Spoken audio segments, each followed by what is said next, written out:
Good afternoon, everyone. Thank you for joining us today on this cold December holiday afternoon. We are very happy to see all of you. Thank you again. I'm Kathleen Burke with Fair Districts for New Mexico, and we have a panel of presenters with us here today, I'm happy to say, and we'll get to them in a moment. A little bit of light housekeeping. We would love for you to introduce yourself in the chat if you don't mind. And if you are not receiving emails from us or any sort of updates, if you wouldn't mind putting your email in there, I'd be happy to pick it up and add you to our list. You can send a chat privately to me if you like, Kathleen Burke. And again, I'll be happy to have your email to add you. Kathleen, just a quick FYI, chat's disabled. Okay, let me get to that then right away. When you've got a minute. Thank you. Thanks, Heather. No sweat.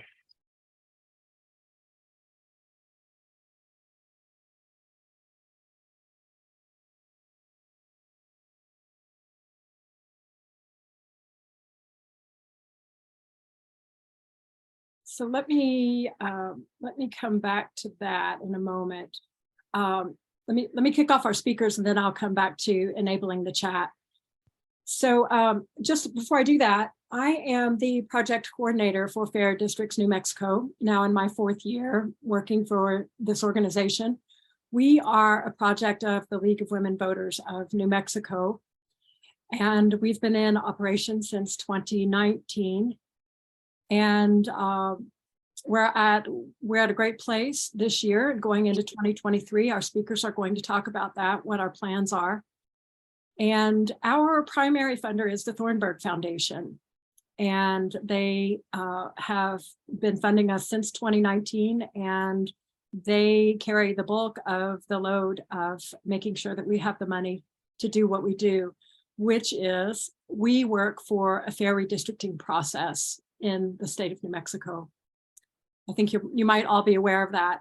By the way, I think we might have some folks who are new to Fair Districts today. I want to say a special warm welcome to you and to all those who are returning, who have been following us for years now. Thank you for all your support. We're going to take questions at 2 different times today. At about the halfway mark, we'll let you know, we'll take questions for our panelists from the early part of the meeting. And then we will also take questions at the end of the meeting. And so hopefully for those of you who are around, we can do a little bit of discussing at that time as well. So I'm going to go ahead and introduce our panelists for the first half of the meeting. Representative Natalie Figueroa is with us today. Hi, Representative. Hello. Representative Figueroa is a 2nd-term representative from Bernalillo County. She represents District 30. Congratulations on your recent win. She is also co-sponsor of what was the successful 2021 Redistricting Act, and she also was lead sponsor of the 2020 House Joint Resolution 9. And if passed, that resolution would have put the question of an independent redistricting commission on the 2024 ballot. Representative Figueroa will be the lead sponsor for a similar House Joint Resolution this upcoming year in the 2023 60-day session. Next, I want to introduce 2 key members of our drafting team who are joining Representative Figueroa in her presentation. We are very pleased to have with us today Heather Balas. Heather is the Vice President, hi Heather, for programs at one of Fair District's earliest partners, and that is the Election Reformers Network, one of our nationwide partners. Heather has been instrumental in Fair District's work since 2019, and most recently as a lead on our drafting committee. And then thirdly, we have with us, delightfully, Jeremy Farris. Jeremy is an attorney and also is the executive director of our New Mexico Ethics Commission, which also staffed the 2021 Citizens Redistricting Commission. Jeremy, excuse me, that's committee, Citizens Redistricting Committee. Jeremy most recently served also as a lead on our drafting committee for the joint resolution we will be discussing. And Jeremy has done so much more than that for redistricting reform here in New Mexico. We welcome you also, Jeremy. So with that, Representative Figueroa, I'll let you take it away if you would, please. Thank you, Kathleen. And thank you for your work in fair districts, for keeping this conversation going, for pulling this meeting together. Thank you all who are online with us today to keep moving this initiative forward. It is time for New Mexico to take this step. Kathleen gave good background, good overview, so I'm not going to waste any time introducing myself. I'm going to jump right into the joint resolution we are looking at. The House joint resolution that we are proposing in this next session, if passed, would put the creation of an independent redistricting commission before the people of New Mexico. And if passed by a simple ballot, a simple majority of the voters, it would assign authority for redistricting to this commission and create that degree of separation that we need between legislators and the redistricting process. Right now, what we have in New Mexico with our new Citizens Redistricting Committee has been a huge step forward for New Mexico, and it was a tremendous battle to get it passed. But we want to push forward now. A lot of folks ask, why are we doing this right now? Redistricting isn't going to happen again until 2030, 2031. Why do we need to push now? And I believe that now is the time because our experience is fresh. Everything we learned from the Citizens Redistricting Committee is fresh in our minds. Those strengths and those weaknesses we now see clearly, and we can take steps to make improvements so that when 2030 rolls around, we can have a truly independent redistricting commission. So we want to use those lessons while they're fresh. We also want to use the momentum of advocates like all of you, all of the people on this call who are fired up and who are also carrying their recent experiences with this redistricting process and who are motivated to move it forward. We want to reach out to the public while it's still fresh in their minds and they can see why it's important. And lastly, but it is no small thing, we want to move forward with this initiative now because, to be honest, a lot of the current legislators will not be in office in 2030. So they might be a little more open, a little more amenable right now to looking at a way of doing something differently and not feeling so personally territorial. So it's a good moment for them to look ahead into the distant future and create something that is good for New Mexicans. That's the goal. So with that in mind, I'm going to let Heather and Jeremy jump in if you'd like before we get into the nuts and bolts of the resolution we're proposing. Do you want to give any broad perspective, Heather or Jeremy? Well, Jeremy and I agreed in advance that he would go first. So I'm going to defer to that plan for a second, and then I'll jump in at the end. I've got a couple things I might add. Sure. Thanks, Representative Figueroa and Heather. I guess when we're thinking about the design of these constitutional amendments in states to create state independent redistricting commissions, there's at least four kind of large questions that we have to sort through about these bodies. The first is the qualifications of who can be a member. The second is the composition of the body. The third is the appointing authority for the body. And then last is the constraints that the body has on it when actually drawing the district plans. And any constitutional provision that creates one of these commissions, it has to have good answers for each of those four kind of questions. And most of the kind of drafting work that we've been working on, is how given the kind of everything else that's currently fixed about New Mexico government and the New Mexico Constitution and the federal law, how can we get to sensible answers along each of those four questions? And so that's just a kind of a way to frame, I think, the discussion and really the work that we've been engaged in, and that you all in the legislature will be engaged in after Representative Figueroa introduces this joint resolution. So that's my introductory comments, Heather.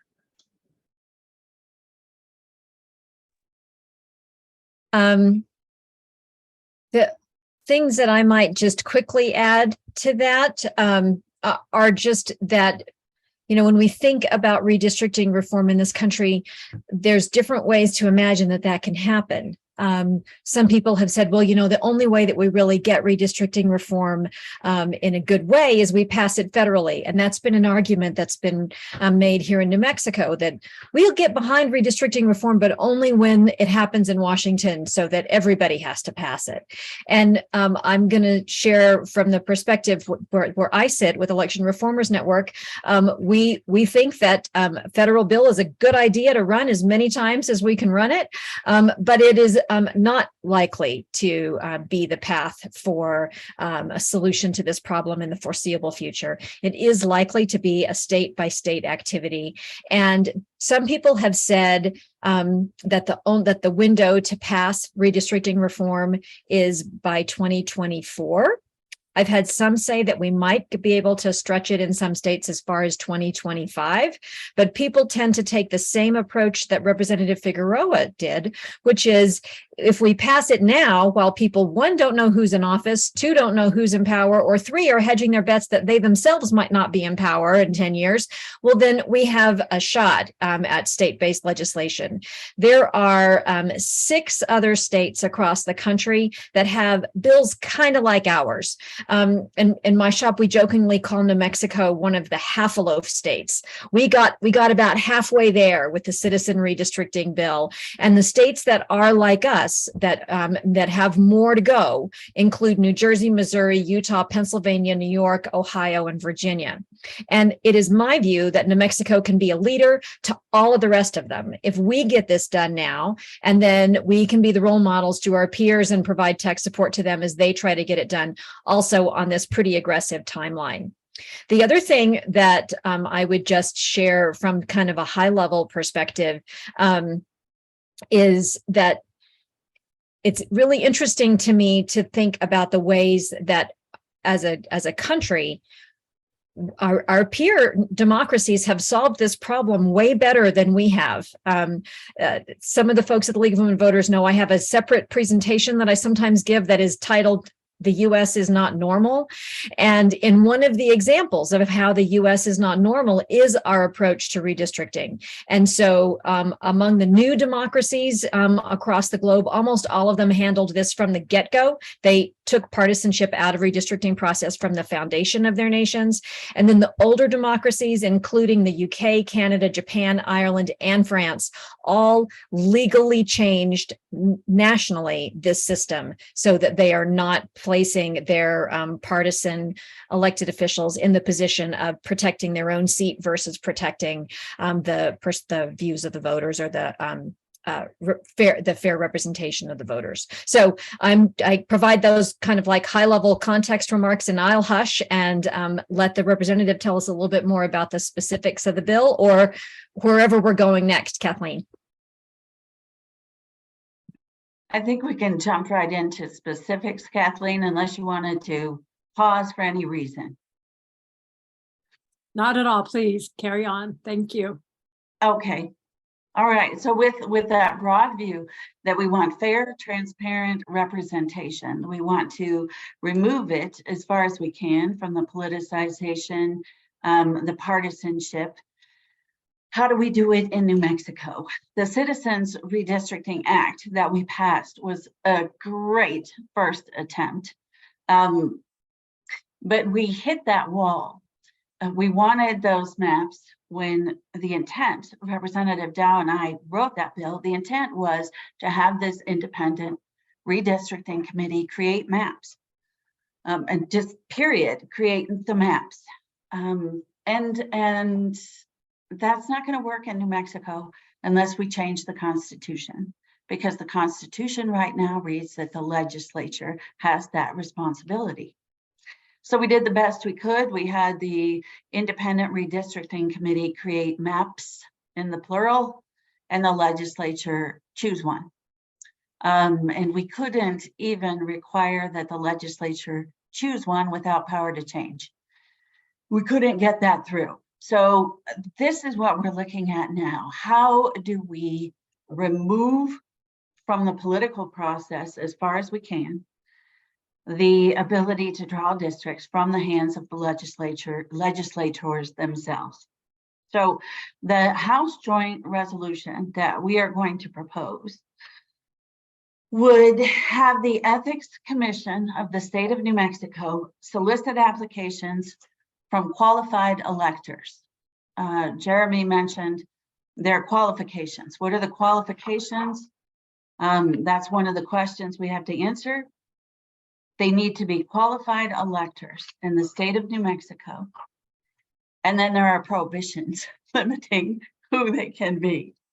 But the Ethics Commission would solicit those applications and create a giant pool, at least 38, okay, with no more than 12 from the same party. So 38 minimum pool. With reflecting the racial and geographic diversity of the state, which we know that's one of the issues that came up with our current CRC Act. The intent was to have geographic racial diversity in our committee, but the assumption was that the appointing bodies would coordinate with each other to achieve that goal was unfounded, perhaps naive. So we're addressing it a different way.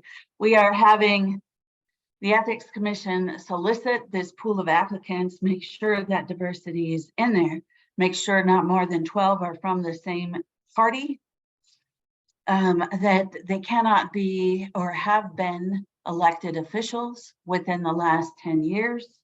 They cannot have been candidates for office within the last 5. They can't have been paid lobbyists for the last 10 years. So there's a list of prohibited persons for a certain time frame. Again, to remove, step back from the politics involved. Okay, to give the legislature some input and to also help address the political concerns from the parties in our state and from individuals across the state who are really concerned about this pool.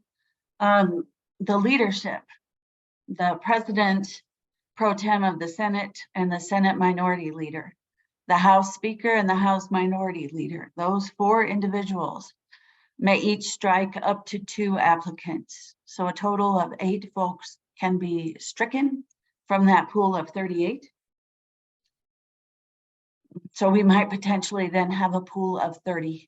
And the Ethics Commission at that point would choose 9 commissioners from that remaining pool. And therefore that one body, the Ethics Commission, could ensure that we do have racial diversity, ethnic diversity, geographic diversity, gender diversity, the things that we need to have a balance of voices in this body. At least one of them will be a retired judge who will be the chair of the commission. Jeremy, I'll let you jump in if I've forgotten something. Go ahead. Sure, thanks, Rep. Figueroa. The idea of this part of the joint resolution is for the Ethics Commission to take the initial work, soliciting applications for selection to the Independent Redistricting Committee. That process, I think, will be a big lift for the commission, but it would be a statewide campaign. When applications come in, the Ethics Commission would have the duty to select at least 38 applicants, ensuring that those 38 meet the qualifications. The commission would then, as Rep. Figueroa said, give that list of 38 to the legislative leadership, which would have 8 strikes. The 30 would come back to the commission, and the commission would appoint an independent redistricting commission of 9, at least 3 Democrats, 3 Republicans, and 3 declined to state or other minor party. The commission would also have to select the chair as one of those 9, and the chair would have to be a retired justice of the New Mexico Supreme Court or a retired judge on the New Mexico Court of Appeals or state district courts. That's roughly how the process would work. I think that there's a few comments to make on this process. The first, to pick up on Rep. Figueroa's point, it gives the legislature some type of role in the selection process. Not a direct selection role, but a role where the legislative leadership could limit the pool of applicants. And that something along the lines of having the legislature have some role in the selection of the independent redistricting commissioners. Right now, it seems like a political necessity. It seems that just has to be part of this bill. In New Mexico, unlike other states in the West, we don't have the ballot initiative and referendum process. Constitutional amendments can't just start from the voters like they can in some of our neighboring states. And so a constitutional amendment, it has to pass the legislature to have any viability. And it seems like for this kind of constitutional amendment to make this kind of change to redistricting, it just seems as a political necessity that there has to be some kind of support for, or some kind of role for the legislature. And one in which the leadership gets strikes of a larger pool seems like a role that wouldn't defeat the purpose of this joint resolution to separate the members ultimately from the drawing of their own districts. That's one comment to make about this part of the process. Another comment to make about it is the Ethics Commission versus other appointing authorities. We have a lot of different state agencies. There's a lot of different valid ideas for who could be the ultimate appointing authority for the commissioners on the Independent Redistricting Commission.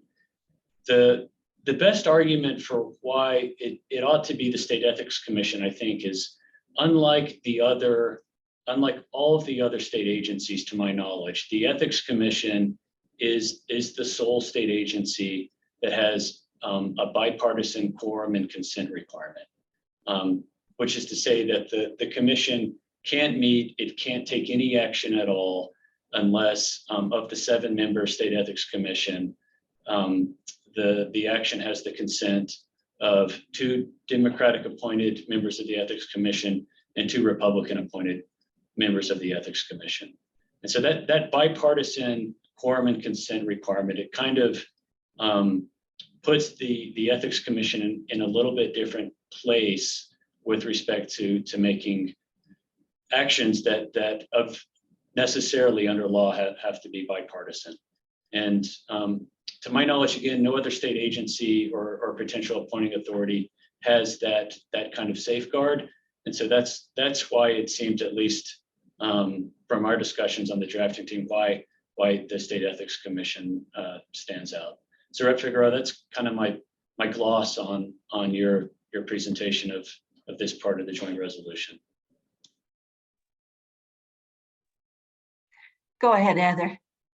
I was just going to add a tiny bit of information for at some point for folks on the call in terms of who would be prohibited from applying, and I can talk about that, or I can pause on that if you wanted to respond to what Jeremy was talking about. No, go ahead. We have a 10-year prohibition and a 5-year prohibition. Take us through it. You got it. So, the people who served on the Citizen Redistricting Commission in the last cycle worked really hard, and we have a lot of reason to believe that they did their best in terms of separating their own politics from the work of the project.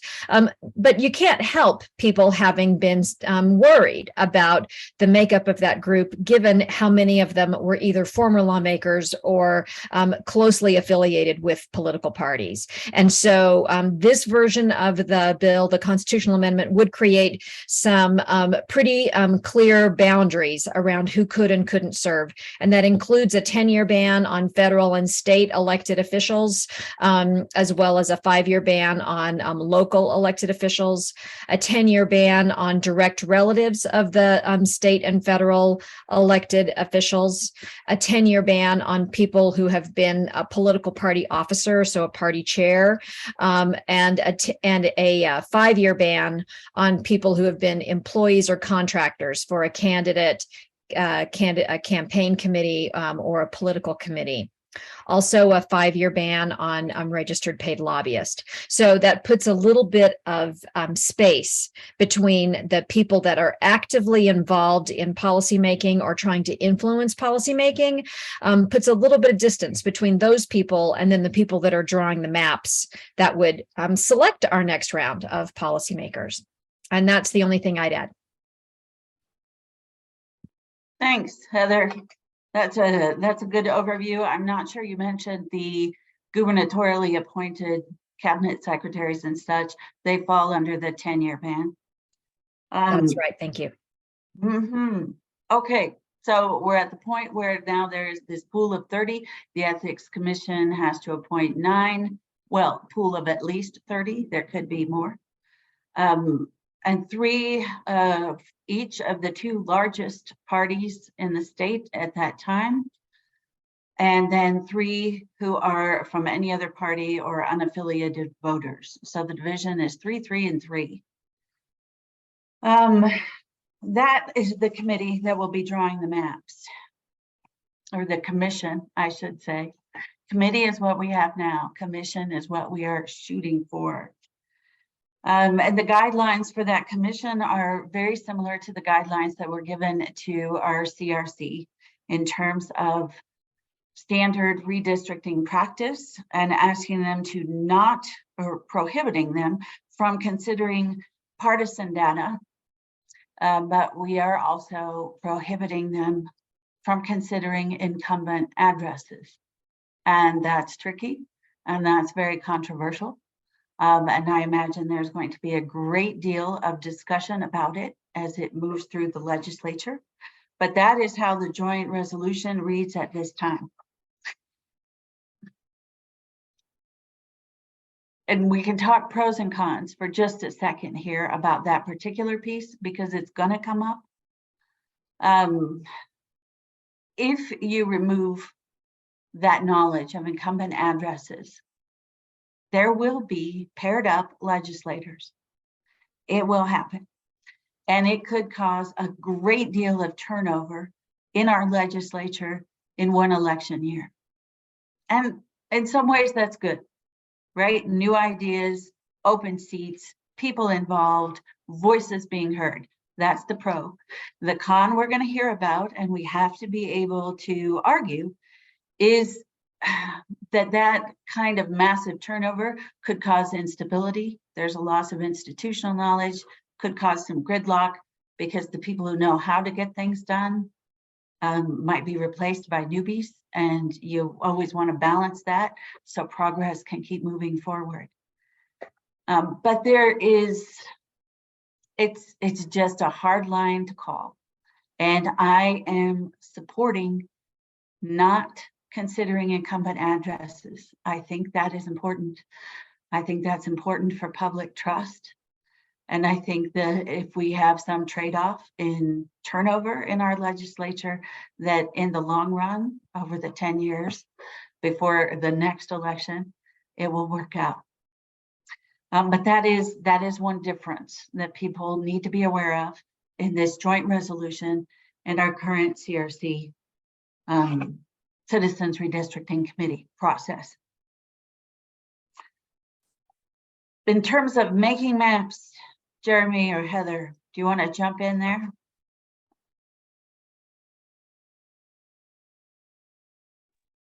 I'm not the one to jump in on the how to make the maps. That's going to have to be Jeremy or one of our Fair Districts folks.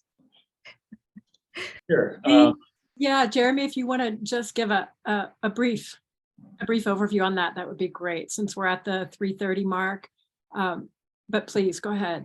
That's fine. And as Rep. Figueroa said, the constraints on the Independent Redistricting Commission roughly follow what the Citizen Redistricting Committee, how they were constrained. So some of these constraints come right out of federal law. The congressional districts would have to be equipopulous. The state legislative districts would have to be substantially equal in population and have a total deviation of plus or minus 5%. The commission would have to use the most recent federal decennial census data. And they could use other reliable sources of demographic data if a majority of the commission voted up to use other reliable data. The Voting Rights Act would apply as all federal law in the context would apply. District plans couldn't dilute a minority's voting strength, kind of under the Section 2 of the VRA case law. The districts would have to be single member districts. The districts would have to be drawn in a way to where they don't split precincts. And the other kind of traditional redistricting principles would apply. The districts would need to be comprised of contiguous precincts, and they should be reasonably compact. And I'm sure, as you all know, there's a lot of different measures of compactness of districts in a district map.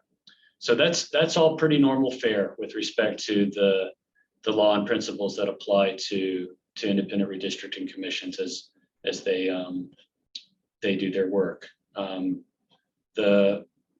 I guess last I should note that there'll be a requirement that the commission, to the extent it can, take into consideration political and geographic boundaries. So to include local government boundaries, including tribal nation boundaries. That stuff matters as well when the commission is drawing its district maps.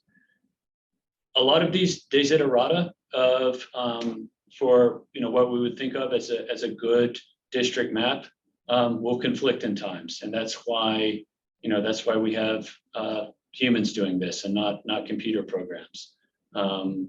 But yeah, and that's, I guess, ultimately why the qualifications and the selection part of the joint resolution is important. But again, to repeat what Rep. Figueroa said, this set of requirements and considerations is the same that apply to the Citizen Redistricting Committee, and that's just being carried forward in the joint resolution. Great. Thank you, Jeremy. Much appreciated. I want to take a moment to thank our panelists for their long memories and the deep knowledge they have about redistricting. It's wonderful from all three of you. As well, I want to acknowledge the high standard of ethics that these three folks are holding the committees to as we create this legislation, and continue to hold all of us who are working in this area. Particularly to you, Representative Figueroa, we thank you for holding a very high standard in how this work is done. Thank you. Representative Figueroa, any words you'd like to say, or Heather yourself, before we move into the Q&A? No, I think we're good. We didn't mention, and I would want people to know that one of the best things of the CRC were the meetings across the state as the maps were being developed, and the opportunity for community input and community access through websites to maps and map making, both as the maps were being developed and after they were developed and being proposed. So 2 rounds of those meetings, and that is also included in this proposal, because that's one of the most important pieces. But I think let's go to Q&A and get right to what people want to talk about. And Heather? I think I too think we should get to Q&A. The one thing I would quickly say before we do is just another quick applause to Representative Figueroa for how I think you have to be really courageous to be willing to carry this bill. And I think we should say out loud that what the representative is having to do is put forward recommendations that may not be always super popular with her peers. And so I think we owe it as the coalition that's asking her to do this work, to stand with the representative every chance we get. And I think that there will be moments that we can't anticipate yet, but we know are coming. There will be moments when there needs to be calls to our lawmakers, when we need to mobilize emails or other activities. And Fair Districts is going to let us know when those things are needed, when those activities are needed. And I think if to the extent possible that we can be teed up and ready to be supportive when the time comes, that would be, I think, really helpful. And a very tactical request I have of people on this call is many of you are part of your like my neighborhood or my community, like closed email groups. You see alerts that don't come into the that aren't always spread widely. And if there's information that you're seeing about public response to redistricting that you can share back with us during this process, I think that would be really very helpful. So now I'm going to hush and kick back to Kathleen. Thank you very much, Heather. So we'll start. Mr. Peterson, if you would unmute yourself and go ahead with your question. If you would like to direct it to one of the panelists, please do. Otherwise, we'll let them field it. Go ahead, Mr. Yeah, my question is on the plus or minus 5% variation for the size of the districts. How was that chosen? And I would just briefly say it's been my experience that 5% allows you to stack and pack. So I would have expected that to be a little lower, maybe more like 3. So could I get maybe Jeremy to comment? Thank you.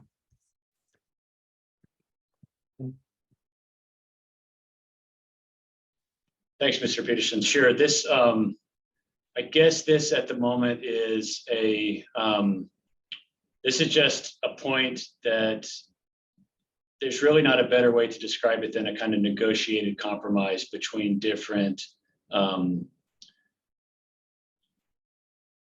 things that are desirable in a map. The tighter a percent deviation is with respect to population differences among the districts, the less any map maker, be it a legislature or an independent redistricting commission, has to try to satisfy some of the other desiderata in a map.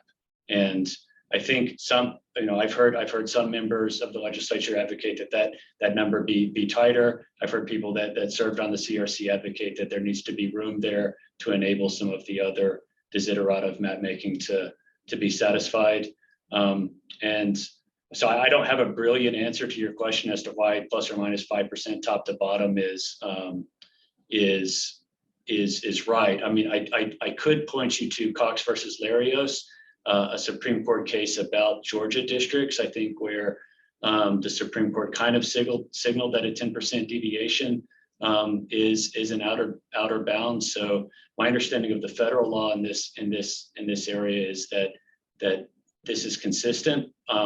But I'm personally not opposed to making that tighter. And really, I'm not the one that had any involvement in drawing the maps either. But from what I understand, map makers say that there needs to be some room, some play in the joints to satisfy some of the other desiderata. So, Mr. Peterson, I hope that's somewhat responsive. Thank you very much. Jeremy, before we go on, there was also a comment to me in the chat. The plus minus 5, is that just for the legislature and not for Congress? Do you recall? That is correct. So congressional districts under Westbury v. Sanders need to be pretty much equal population. Thank you.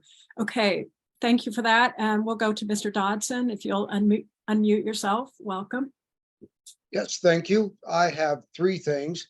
I believe you mentioned that each major party gets 12 or 12 each, Republicans and Democrats. If I'm not mistaken, Decline to State is the second biggest party in the state, if not the biggest party in the state. So what about us?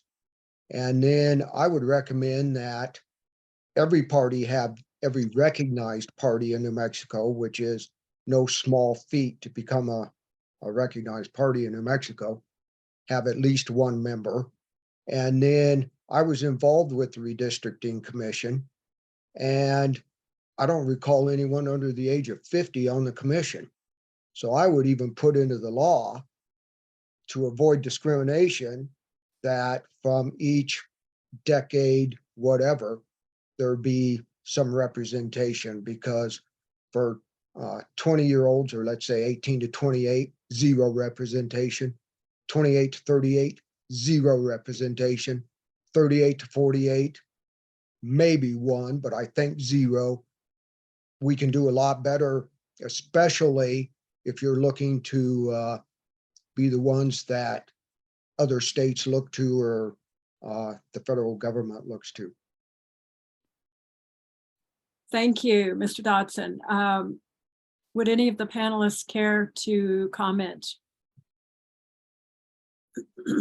I can certainly comment to some of it. With respect to the number 12, that was the maximum number from any one party that could be in the pool. So there could conceivably be 12 libertarians or 12 Green parties in the pool if we can convince those people to apply to be on the commission.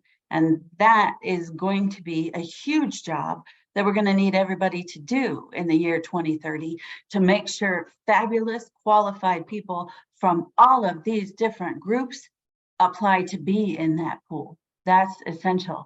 When it comes to having one of each party on the actual commission, that would make the commission too large to function well. What we heard from the folks who served on our 7-member CRC was that 7 is about the max to get the work done, to function effectively and have everybody carry their load. And we actually are not following that suggestion entirely. We're upping it to 9 in a push to get those more diverse voices that you were talking about. And the age one, Mr. Dodson, I had never considered. So we're going to have to look at whether we can add a line about considering age diversity, because right now, I believe what it says is racial and geographical diversity across the state, and no mention of age.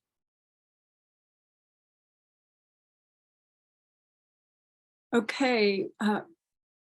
The one extra thing I might just add on the clarification on the number of seats is, as the representative said, there's a total of 9 seats. The expectation is that those would be a third Democrat, a third Republican, a third independent, or third party. So it is perhaps not as inclusive of all of the different parties as you might hope, Mr. Dodson, but I think it is more inclusive than perhaps the impression when we went through it quickly at the beginning. So, and I think we've determined that actually the 3-3-3 setup is slightly favorable to the DTS and minor party voters. It actually, there's a percentage of an advantage there, at least as the voter rolls stand today, as the electorate stands today. Okay, so any more questions at the moment? If not, we'll move on to the next portion. I see Dick Mason has his hand up. Welcome. Yeah, I just want to mention one thing, and this is important. Actually, I didn't get this at the beginning, so I think it's important that this constitutional amendment is self-executing. That means that there will not be enabling legislation. People who were through the struggle with the Ethics Commission and the enabling legislation, they understand. So this in effect is setting all the rules. There will be no enabling legislation this sets the parameters directly for action. So anyway. Okay, thank you, Dick. Okay, we're going to, in the interest of time, we're going to move ahead. We have one more question before we move ahead. Mary Smith. Go ahead and unmute and ask your question if you like, Mary. Thank you very much. I put the question into the chat so that you don't have to follow me. But given that the Constitution in Article 4, Section 3 says that the legislature may, by statute, reapportion its membership following each census, do any of you know of any rational reasons why some legislators repeatedly and vehemently insist that redistricting cannot be given to an independent commission? Thanks.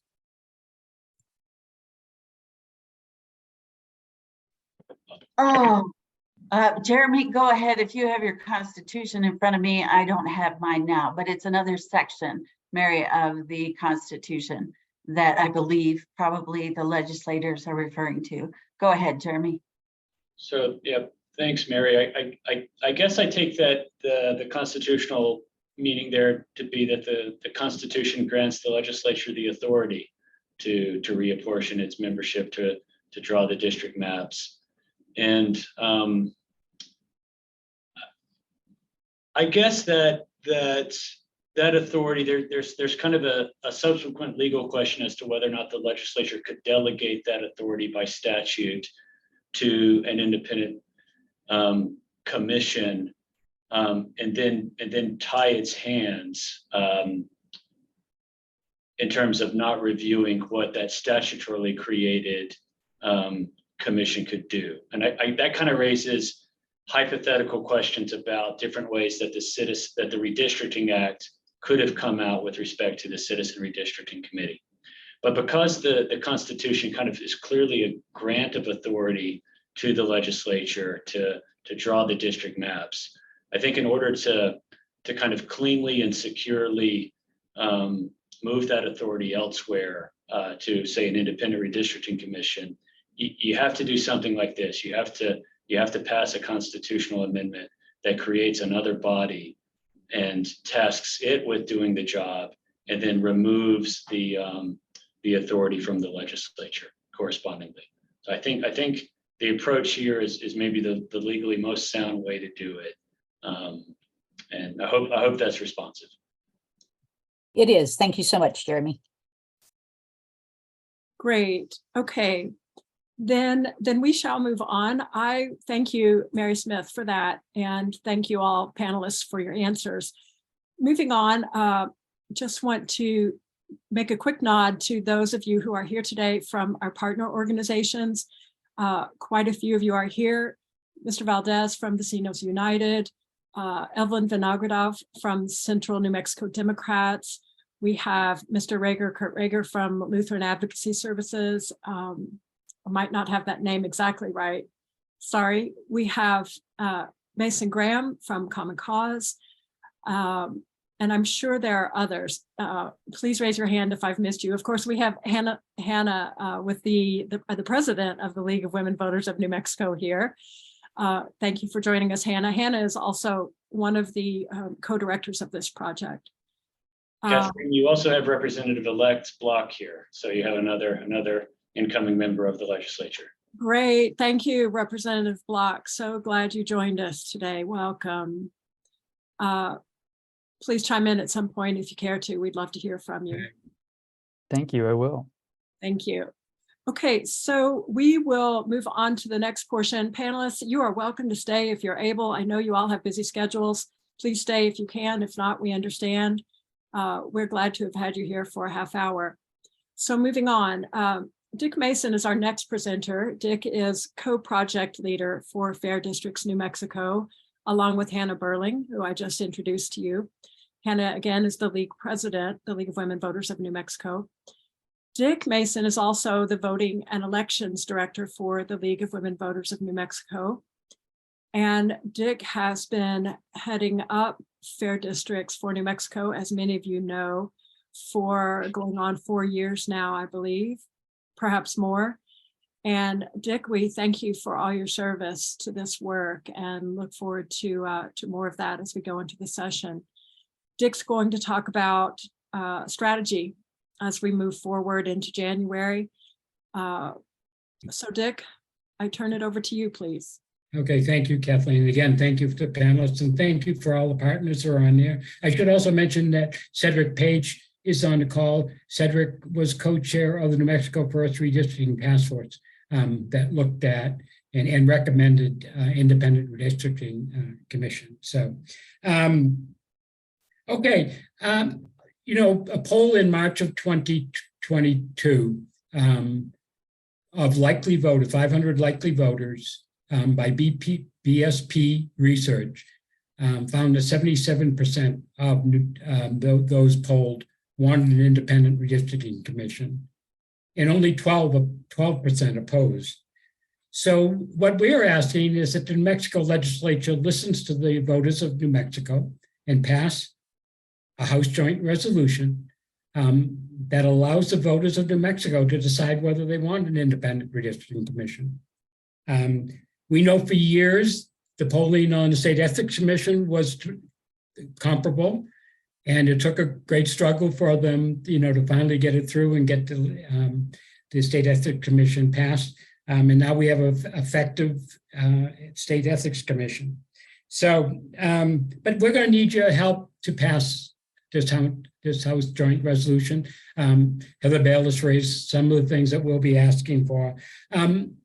We are introducing it in the House of Representatives first. It has to pass both chambers by a simple majority. The governor does not have to sign it. We're starting in the House because we have Representative Figueroa. But also, the other thing is we're hoping to early file this bill on January 3rd. The House actually, when you early file, assigns a bill number. The Senate does not, at least past practice. They don't do it until sessions actually start. So we should have a bill number shortly after January 3rd on the House Joint Resolution. So we have to, first of all, convince the leadership that, you know, this should get a fair hearing. And that has not been a problem in the past. The House, at least in the last 6-8 years, they've heard bills right in the order that they have numbers. So it hasn't been a problem as far as them blocking legislation. And we don't anticipate, even with the new leadership, that will change. If, again, looking at past precedents, this House Joint Resolution will go to House Government, Elections and Indian Affairs Committee, and into House Judiciary. And there is somewhat of a complicating factor in there. I mean, there are new elections. That means there'll be new committee members, but the two chairs are going to be new too, because Representative Georgine Lewis, who is the supporter of the House Joint Resolution and chair of House Government Elections and Indian Affairs, chose not to run again. And Gail Chasey, who was chair of House Judiciary, is now House Majority Leader, and people in those positions do not have chairs of committees. So we're going to have new leadership, and we're going to have new committee members. There will be some holdover. So as soon as, and unfortunately, we probably won't know those till the first day of the session. That's usually when they announce we might hear rumors, but we won't actually know. And actually, we won't know the new leadership, actually, but we do know that both the Republican Party and the Democratic Party have put their candidates forward, and that's probably going to be the way it goes. Representative Javier Martinez is going to be the new speaker.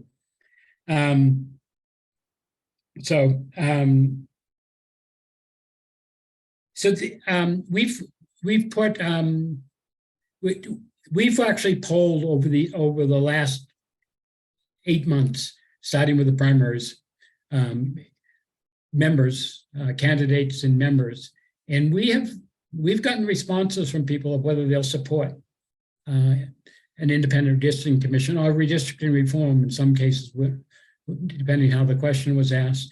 And we're we have those up on our website, people's responses to the questions. So you can go and look. We've just posted 4 advocacy documents up on the website. We've also posted what HJR what the current SJR would do if it passed. So that's it. We will be looking, folks, our partners were instrumental in getting the Citizens Redistricting Act passed and getting HJR 9 in the last session through one committee in a 30-day session. And that's no small feat, passing one committee, particularly since it is why we want to early file. We didn't get the legislation completed until later on in a 30-day session. So it was bad. So we want to thank our partners, and we'll be looking to you for support in the next session. And you're going to mention that we are going to hold another Zoom, right, in early January? Yes, sure. Okay. Yes, we will hold another Zoom in January. But just to give you folks an idea, I think a lot of you already know this. We'll be asking you to reach out to your legislators and certain other legislators to ask for their support. And on that note, I would ask that you now, today or tomorrow, reach out to your legislators and ask for their support of an independent redistricting commission. We know that while they are very busy people, these legislators, they get even busier during the session. And so if you can reach out to them now, there's a good chance they might be able to read your email. Dick, I'll kick it back to you. Did you have more to say? Yeah. Well, for the legislators who legislate, I think there's more than one on here that are on here. I think, correct me, Representative, if I'm wrong on this, after the bill is filed, people can call a House clerk and sign on as co-sponsors. Is that correct? Yes, that's correct. Okay, so please do. and you can also, if you're contacting the legislator, ask them to sign on, call the House clerk and sign on as a co-sponsor once it's filed. Yes, that is exactly the concrete action that a constituent would ask of their representative for this bill. It's always very gratifying for this team to see new legislators sign on as co-sponsors. So please do push for that. It carries a lot of weight when their names go on any piece of legislation. Dick? That's it. That's it. Okay. Let's, we have a couple more minutes, so let's open it up for any last questions. Anyone, feel free to unmute. Go ahead, Matt Dodson, please. Well, no one's mentioned it, and by damn, I'm going to. If we had a federal national law, we would have a completely different House of Representatives. And it seems to be only the Democratic Party states that are passing independent redistricting commissions.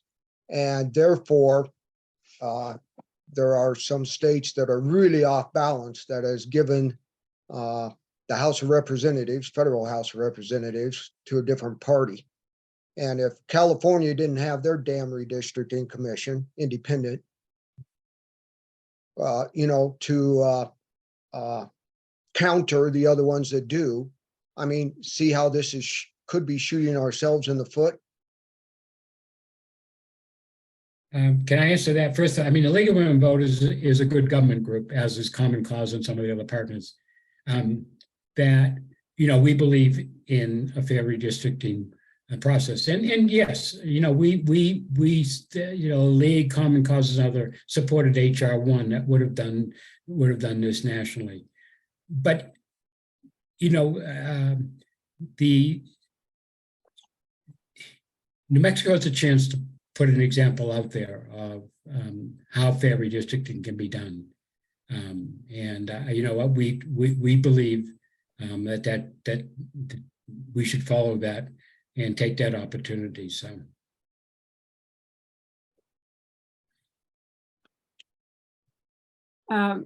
Mr. Peterson, Carl, Go ahead, please. Yeah, I had one more question, and possibly for Jeremy. When the legislature disqualifies someone that has already been qualified on the list of 38, will they be required to write some report on why these people were disqualified? In other words, do they have to show cause as to why they were removed? Or is this just going to be a dark hole and they just get cut without any recognition as to why or how they were removed from the original list? Thanks, Mr. Peterson. Right now, the joint resolution language wouldn't require that. I guess it would be kind of like a peremptory strike with the jury. Yeah. They get to strike folks. And I mean, you probably wouldn't be, too far off if you assume that the reasons for the strikes of certain applicants were, just kind of ordinary political reasons. But yeah, right now the text doesn't require any type of, good cause or for good cause or any type of requirement that's attended on the strike. They just have, the power to remove folks that from the 38. And, this relates to the kind of larger and hard question where we don't have initiative and referendum and it seems like a political necessity for the legislature to have some role. It's a tough question to figure out what is the role and still preserve the goal of the constitutional change. Well, I certainly remember Brian Egolf making some claims that we were not going to unilaterally disarm during redistricting. And if that's the attitude that our legislature takes, it concerns me that they will, let's say, not adopt the attitude that we want the most fair districting process that we can originate. So anyway, that's my comment. I'd like to see them come up for cause so that the public know why these people were being disqualified, because they were fully qualified by the criterion to be submitted to the legislature. So, well, Mr. Peterson, let me ask you, what do you have in mind? What would constitute for good cause? I mean, we're assuming they meet the qualifications that the Constitution requires. Otherwise, the commission or whoever the appointing authority is couldn't send them to the legislative leadership. So what then, hypothetically could be sufficient cause for a strike that you would put into the Constitution? well, let's say that there was information that wasn't available to the selection committee at the time the selection was made. And a legislator, because these people are extremely aware of what's going on in the state, would say, I happen to know this person wasn't qualified because of this. So what I'm looking at is more transparency in this process to avoid the skullduggery that we've seen in the past. I understand. So kind of strikes as a way to check the qualifications requirements. Yeah. Okay. Thanks very much. Thank you both for that. And I just want to note that I am taking down notes of the comments that are going in the chat here in the last moments of the meeting. Thank you for those. Okay, so it is 5 minutes after 4. So I think we'll go ahead and close up for the day. Thank you, panelists. Thank you, leaders, for being here. Thank you, member organizations and individuals. We appreciate your support. We look forward to working with you more in the future.